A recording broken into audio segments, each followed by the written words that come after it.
Hello friends and neighbors, and welcome to my channel SquareWave 2. Today's presentation will be transformers and the shock box. Transformers are devices used to increase voltage, called step-up transformers, or to decrease voltage, called step-down transformers. Today, most of us use transformers all the time without realizing what they are. Those little black boxes we plug into the wall outlet to charge our devices are really step-down transformers. Back here on the bench, I have a variable output transformer called a variac. Transformers come in all shapes and sizes. Here's what some of them look like. Here we have an assortment of transformers. This one is the power transformer from a Helicrafter shortwave radio. The secondary has 3 windings producing 3 different voltages, 300 volts, 5 volts, and 6 volts. Here is a brand new power transformer. It's a step-down transformer that delivers either 22 or 44 volts. Here's the audio output transformer from another Helicrafter's receiver. And here is the audio output transformer from a transistor radio. This is a household doorbell transformer delivering 10 volts. And here's something we all know and love. It charges up all our devices. These transformers look entirely different, but they all function the same way and do the same job. All transformers work by magnetic induction, which is the production of an electric current in a conductor by exposing it to a magnetic field. In my last video, Electricity 101, I demonstrated magnetic induction by passing a strong permanent magnet over a coil of wire. My galvanometer showed that a current developed in the coil. I have a spool of copper magnet wire and a powerful neodymium magnet. When I move the magnetic field across the wire, you see a response on the galvanometer. I can also hold the magnet still and move the coil of wire with the very same results. But when neither the coil nor the magnet were in motion, nothing happened. Here's how a transformer works. There are 2 windings on an iron core. This is the primary, this is the secondary. When an alternating current is present in the primary, a fluctuating magnetic field is transferred through the core and cuts across the turns of the secondary, inducing a current. This is comparable to me moving a magnet across a coil of wire.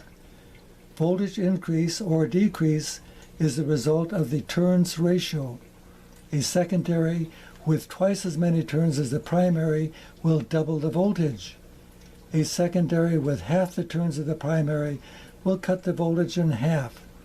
This picture represents a step-up transformer. You might think that transformers will only work with AC, alternating current, but this is not true. For induction to occur, you need a fluctuating magnetic field, which happens automatically with alternating current, but direct current can be made to produce a fluctuating field too. Here is a little shock box, powered by a single 9-volt battery. It was built by my son as a science fair project while in high school. It will deliver a startling but harmless shock of about 40 to 50 volts. One pole is connected to the case, and the other pole is connected to the metal button. But how do you get a fluctuating magnetic field from a battery providing direct current? Well, the answer is simple. Mechanical interruption. Mechanical interruption of battery current with a common doorbell buzzer, which produced pulsating DC. Here's the circuit diagram. The first thing was to connect the battery, the buzzer, the transformer's primary winding, and a switch in series. This switch is a push-button type with a metal button which is not connected to the switching contacts. The transformer's secondary winding is connected between the metal button and a mercury switch which is connected to the metal case. When somebody presses the button, the secondary circuit is completed by the hand holding the aluminum box. Ouch! Let's take a look inside the box and see the parts layout.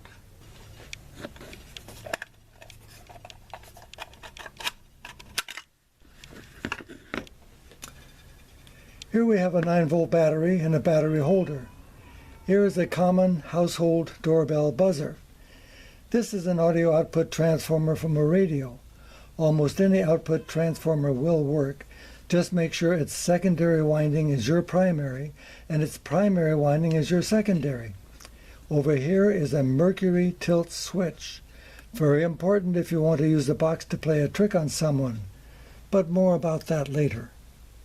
My son Raymond would show the box to a friend while holding down the button and making it buzz. Then he would bet the friend that he couldn't do the same thing and make the buzzer work.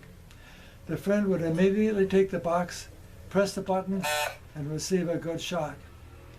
My son again took the box, held down the button for a long time without flinching. This really amazed his friend. Of course, there was a secret.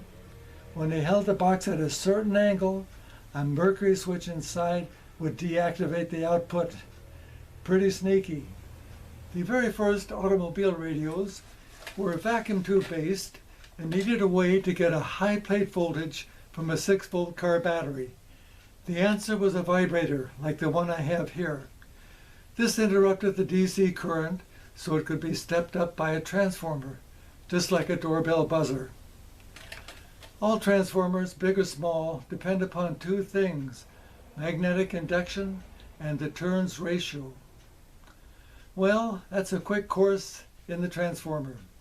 I hope I have provided a little distraction from both COVID-19 and politics. Thank you for watching, and stay well.